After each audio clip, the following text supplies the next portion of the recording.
o professor Pedro Dourado de Rezende, professor de Ciência da Computação da UNB. Bom dia, professor Pedro. Bom dia, senador. É um prazer e uma honra estar aqui nessa mesa a convite de Vossa Excelência. Apresentar um pequeno contraditório técnico a respeito do que foi dito aqui na abertura. Em relação ao BU, é um instrumento que serve para auditoria de uma etapa apenas do processo de votação, que é o de totalização, onde os BUs que vêm das urnas eletrônicas são somados. O BU impresso pela urna pode fazer a verificação de que a totalização está correta, mas ele tem absolutamente nenhum efeito para verificar se o software está contabilizando os votos que foram praticados naquela urna corretamente. Para isso, a auditoria eletrônica é um jogo de gato e rato que quem entra para fiscalizar já sabe que o jogo está perdido, porque o software que vai na urna para fazer trapaça, ele sabe como verificar se ele está sendo fiscalizado ou se ele está ali numa eleição verdadeira, e ele, em podendo alterar a soma dos votos computados naquela urna, ele vai apagar o rastro do processo. Em relação à votação paralela como teste de segurança, a partir do momento que foi introduzida a identificação biométrica, senador, ele se tornou absolutamente inócuo para esse propósito. Por quê? Uma vez o senhor já percebeu como é que os batedores de carteira operam? Eles só vão meter a mão na carteira quando o dono da carteira não está prestando atenção. Então, ele tem que observar a vítima para ver se ela está atenta ao que ele está fazendo.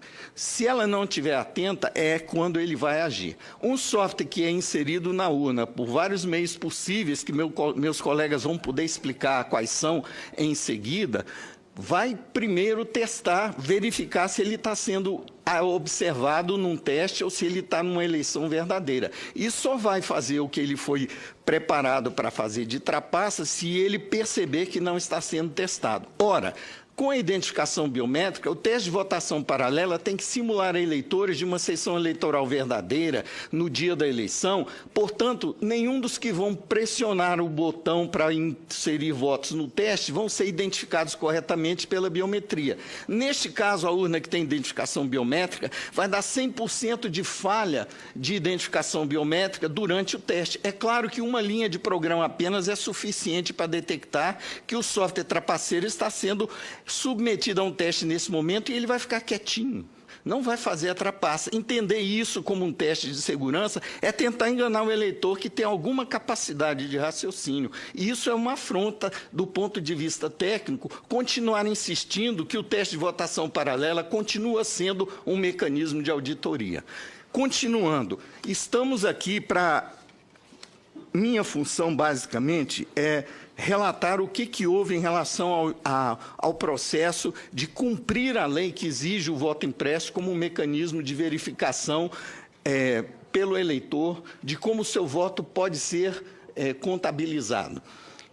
A lei foi aprovada em 2015 e a primeira iniciativa da Justiça Eleitoral para cumprir a lei, a partir daí, foi um contrato sem licitação para uma entidade sem fins lucrativos, chamada Flextronics, fazer um modelo de votação eletrônica com voto impresso. Um contrato de 7 milhões de reais que foi cumprido à risca pela empresa ou pela entidade e que produziu 30 protótipos de uma urna que imprimiria votos.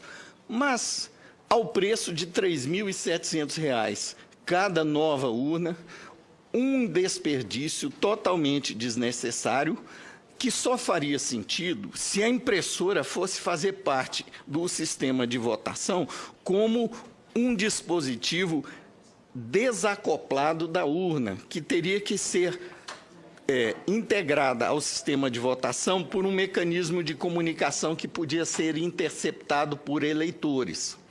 Ao passo que, em 2002, quando a lei precisou ser cumprida, a solução mais óbvia e simples foi a de acoplar a urna fisicamente à impressora, conectando fisicamente de forma elétrica a impressora, a urna, para que não fosse necessário replicar todo o sistema de contabilidade de votos e de proteção eletrônica que a urna já tem para essa impressora. Tanto é que a urna atual, sem impressão do voto, já tem uma impressora que faz parte da urna, que imprime o BU. Todas elas têm. Então, o sistema de software da urna já está preparado para dialogar com uma impressora. Não é necessário contratar uma empresa para desenvolver toda uma replicação do sistema da urna a pretexto de precisar imprimir o voto. E foi essa solução que foi encomendada em 2017. Quando foi entregue o protótipo, o 2016, está me corrigindo aqui o doutor Amilcar, quando foi entregue os protótipos, houve uma audiência na Câmara, se não me engano, né, em que foi levantada a questão que, em 2009, quando a Lei Vigia, que exigia o voto impresso, foram contratadas a compra de 150 mil urnas que não previam a inclusão da impressora do voto. O TSE foi questionado por que ele não estava cumprindo a lei que exigia impressão do voto na compra de 150 mil urnas, e a resposta que o TSE deu através de um comunicado oficial, comunicado 10, número 10 daquele ano, era de que a urna vinha já... o modelo que estava sendo licitado já vinha configurada para receber um módulo de impressão de votos acoplável a ela, em que, portanto, quando fosse o caso, seria compradas as impressoras como um dispositivo adicional que seria acoplado à urna. Bem, então, quando isso foi trazido à tona agora em 2017, o TSE simplesmente ignorou que já tinha gasto 7 milhões com um modelo caríssimo, desnecessário, e fez um edital que foi uma verdadeira afronta à soberania nacional, porque um edital praticamente dirigido, porque fazia exigências desnecessárias para fornecimento de venda casada de material de papel, inclusive, com características desnecessárias de durabilidade, etc., e que foram, de certa forma, direcionadas para que nenhuma empresa que fabrica simplesmente impressoras pudesse ganhar essa licitação. O senhor permita, como o senhor está entrando de rijo na questão fundamental dessa audiência pública, que é a parte técnica. Sim. Então, permita que eu lhe interrompa e faça uma ou duas perguntas. O senhor está dizendo que 150 mil urnas já estão preparadas para impressão e já estão acopladas a impressoras? Caso a informação fornecida pelo TSE na ocasião seja verdadeira. Bom, quantas urnas o Brasil tem? Eu vi outro dia escrito num jornal que seriam 600 mil urnas. Ali. O doutor Amilcar é a nossa enciclopédia ambulante do Comitê Multidisciplinar Independente. Em relação a números e datas, ele é a nossa fonte principal. Então, quantas urnas, professor Amilcar? Atualmente tem em torno de 600 mil urnas. 600 mil urnas. Então, vamos ficar com esse modelo que o professor Pedro Rezende citou, que é o modelo de 2009, foi primeiramente comprado a 150 mil, mas depois foi complementar a Essas licitação. estão prontas para... Estão prontas, tem mais de 400 mil dessas urnas. Quantas? Mais de 400 mil. Olha, para mim, pelo menos, o senhor está dizendo uma novidade. Então, já há 400 mil urnas prontas, aptas ao voto impresso? Não, a receber o módulo impressor externo, sim. Não teria que haver maior gasto com elas? Não, senhor. Não teria que haver, principalmente, desenvolvimento de software por terceiros para poder fazer uma impressora de votos funcionar com esse sistema de votação. E o senhor acha que o gasto seria muito grande ao preparar esse novo software? Olha, em 2002, quem preparou o software foi a própria informática do TSE. Eles só compraram impressoras, sim, porque o software que já estava na urna já tinha toda a lógica, a infraestrutura necessária para dialogar com uma impressora, que é a impressora que sempre esteve na urna para imprimir BU. Só precisava duplicar aquela forma de interagir com o dispositivo para agora falar o sistema com uma segunda impressora que imprimiria cada voto. O senhor diria, então, que essa versão corrente de que o tribunal teria que gastar em torno de 2 bilhões de reais para habilitar o voto impresso, isso não procede? Isso é uma posição de má vontade que encontrou uma forma de inviabilizar o cumprimento da lei, primeiro com um argumento de falta de orçamento. Por uma iniciativa do pessoal que está aqui assistindo, da sociedade civil, foi feito um aporte de emergência no orçamento desse ano para suprir o TSE de 250 milhões de reais adicionais para ele poder fazer. 250 milhões Sim. mataria a questão? 250 milhões foram incluídos no orçamento de emergência para contrapor o argumento de que o TSE não tinha verba para gastar tanto dinheiro para botar impressora em tantas urnas. Bom. O que aconteceu depois, no edital seguinte desse ano, foi um contrato de 62 milhões, que não gastou nem um terço do orçamento que estava disponível. Perfeito. E que estava, digamos, cheio de especificações desnecessárias para cumprir a função que é imprimir votos. Bom, eu não sei se meu tempo já... O senhor cumpriu o prazo até aqui, mas o senhor será convidado, interpelado seguramente mais adiante sobre o tema. Ok. Por enquanto, obrigado por sua participação. Pela ordem. Presidente, aqui do plenário. Capiberibe. Eu queria... Agradecendo a sua presença, bem como da senadora Simone Tebet. Professor Pedro, eu estou deduzindo pelas suas palavras e pelo histórico que eu conheço, não é, dessa luta para tornar mais confiável, digamos, não é, a votação, até porque nós já tivemos leis que introduziam o voto impresso, essas leis foram contestadas, não é, e agora, de novo, há uma resistência, o TSE não quer imprimir o voto, é isso? Senador, infelizmente, eu acho que é muito pior que isso. Porque o edital que foi feito, a pretexto de cumprir a lei, que terceirizou praticamente tudo, basicamente abriu o cofre de segurança do sistema eleitoral brasileiro, em troca de um simples termo de sigilo, para que uma empresa estrangeira que ganhou a licitação pudesse conhecer todo o nosso sistema, inclusive o material criptográfico, que é, digamos, o alicerce do mecanismo de proteção que a Justiça Eleitoral alega ter construído no seu sistema, para que essa empresa possa desenvolver um sistema de votação de impressão do voto integrado ao sistema que existe hoje para as urnas eletrônicas. Sendo que não haveria nenhuma necessidade de entregar o código do sistema eleitoral para uma empresa que tem como responsáveis 3 venezuelanos e um português, que não tem nenhum compromisso com a legislação brasileira, inclusive de cumprir o tal termo de sigilo sobre o conteúdo do material dos sistemas que eles receberiam a pretexto de desenvolver o voto impresso.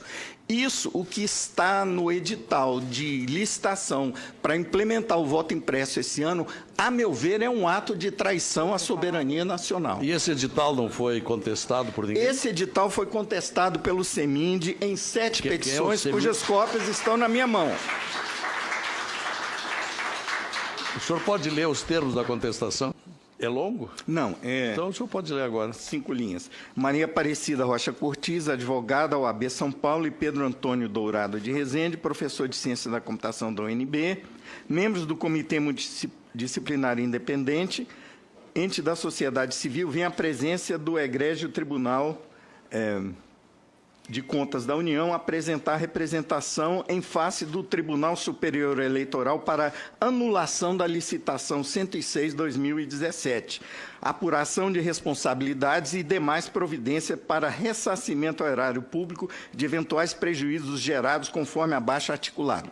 E o parágrafo que cita o comentário que eu fiz em resposta ao senador Capiberibe é o seguinte: violação e risco à segurança e soberania nacional.